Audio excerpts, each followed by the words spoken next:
Hi, I'm Greg Schwartz and I help men to rock online dating. So, you've been online dating and you've been sending messages and you've been getting nothing back. And you want to know what to do? I can help you. So first off, have you moved beyond the hey, yo, what up cutie messages?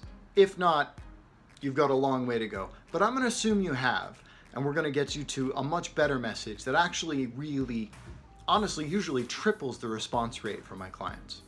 So here's how it works. First, you start with saying what you share with them. One thing. You say something like, saw you're into cycling. Me too. Okay? So first piece, something that you share with them. Second piece, you tell her how you have passion, how you have experience, how you have expertise. Maybe you demonstrate value. So it's something like, let's stick with cycling.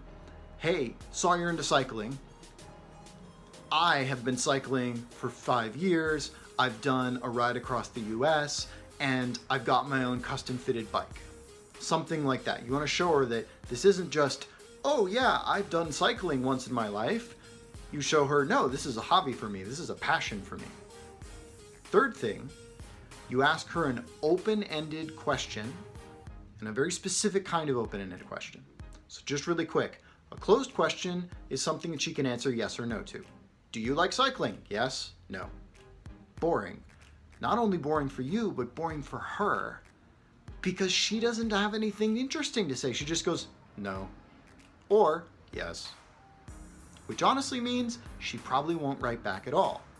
So, open-ended questions means she can't just say yes or no, and that's an improvement, but you want to go a step further. You actually want to have her tell you her favorite memory or experience related to this thing. So with cycling, what's your favorite cycling trip? What was your most favorite ride ever? What's the best time you've ever had out on a bike ride? Something like that. There's a really specific reason for this. A lot of people will say, what was the last time you blank? So as an example, you personally, what was the last movie you saw? Unless you saw it last week, you probably can't remember. But if I say, what's your favorite movie? You immediately have an answer, right? So that's why you do this. You get a more interesting story. She gets more excited because she gets to relate this awesome experience. It's her favorite experience. It's not just, what was the last time you went cycling? And then you've got a great conversation piece. And last, she actually is going to give you a more involved story. She's not going to just say, if you ask something like, where was the last place you rode? She's going to say, the mountains. Okay, great. Now you're still kind of stuck. What you want is to create enough of a conversation that she's going to tell you something really interesting, and then she's going to ask you the same question back. So if you do, what's your favorite bike ride? She's hopefully going to tell you something like, oh, I love going up to this waterfall and then I ride down and I go to this really good restaurant. What's your favorite ride? See, now it feels like a conversation. You're asking a question, she answers it. She asks you a question, you answer it, you ask her a question. But if you just do something that's closed, where she'll say yes or no, or something where she can just give you a really quick answer, it's hard for, frankly, her to even have the excitement enough to ask you the question back. So, let's go over the parts again. First, tell her something that you two share and tell her that you saw it on her profile. Saw you're into cycling. Or you can even lead with the thing that's interesting, which is good, by the way, for apps that show message previews. So you can put the most interesting thing there. So when she sees your message in the list, she goes, ooh, he's not just writing, hey babe, you are ... It says something like, cycling, bike emoji, I love ... She's like, oh wow, let me click on that. And then she reads it and your message is, cycling, I love cycling. I've been doing that for 3 years. And then you show some expertise more. My favorite ride is the Crystal Mountain Spring Road. I love going out for a 25-mile ride and having a great weekend. What's your favorite ride? Sorry. What is your, see, this is challenging for me to even say it the right way. What's your favorite memory from a bike ride? Because if you just say, what's your favorite ride? She'll just give you the Mountain Spring Road, whatever, Paradise Loop.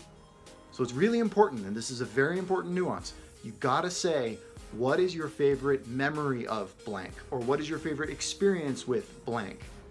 What's your favorite memory of cooking? What's your favorite experience of traveling? Something like that. It's favorite memory, favorite experience, favorite thing you've done in this context. And just to make sure I'm clear, you want to put that at the end. If you say something like, saw you're into, I don't know, photography, what's your favorite place to do photography? I like photography because da-da-da-da-da. It makes it harder for her to actually write the response because she's distracted with your sort of explanation, your story. So you want to put that at the end. Even when it feels like it might be a little bit more natural to put it in the middle, put it at the end. Because then it's really natural for her to go, oh, I can write an answer now. Reply, tap, tap, tap, tap, tap, tap, tap, write out a message. Okay? So again, first is telling her the thing that you share and saying something like, I saw on your profile, I saw you are awesome that you're into blank. You don't want to just say cycling or photography, that's great. Because she could have written her profile 6 months ago or a year ago and forgotten that she even put photography on her profile. Particularly if it's, she's got a long profile and there's just one little mention of photography, you definitely want to say, photography, saw you're into that, I am too, whatever, something like that. So, something that you share, telling her that you saw that on her profile, showing your expertise, showing your passion, showing how much you do this and how you care about it, and then an open-ended question about her favorite memory or experience with that thing. Last, do not pick something physical. And when I say physical, I mean, wow, saw we both have green eyes. Or, wow, totally love your hair. I get my hair cut here. Just don't. It's got to be something that is a hobby, that is a passion, that is her work, that is her career, that is her area of study, whatever. It can't be something physical about her. And yes, I know a few people want to say, well, but she's short, or she's tall, or she's blonde. I get it. Don't do it. Physical things, for the most part, it's very hard to take a compliment around that as anything positive. And because so much of online dating is about physical and sexual for women, that is their experiences, just all the messages are about sexual or physical. Even if you're trying to do it in a very polite, sort of non-sexual way, it's just a red flag, so don't do it. So topics like hobbies, career, study, school, travel, all of that, those are great. So practice this and practice it with the next message that you're gonna send. Even if you're like, oh, but I wanna send something really funny, just don't. Funny doesn't work very well online because you don't have the context.